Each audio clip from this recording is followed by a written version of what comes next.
দোস্তিসকল মই ক'ত আছোঁ এতিয়া জানা একদম আমাৰ ভাৰতৰ মানে দক্ষিণ ভাৰতৰ একদম পশ্চিমে আছোঁ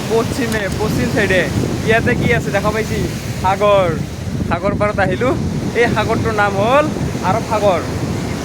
এনেকুৱা ভাল লাগে সাগৰত চাচোন মানে চুলিখিনি কি মজা বতাহ সাগৰৰ আৰু এটা বস্তু সাগৰৰ পানীখিনি অলপ আহি আছে যেতিয়া জিভাত লাগে নিমখ লাগে এতিয়া আমি আছোঁ আৰৱ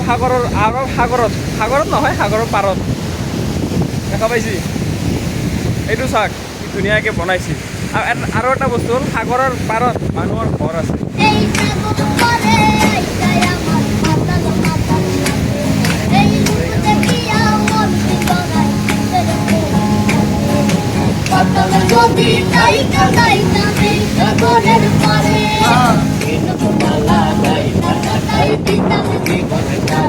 আমাৰ মন বসে না চলে ইট পাথৰেৰ নগৰে তাই তো আইলাম সাগৰে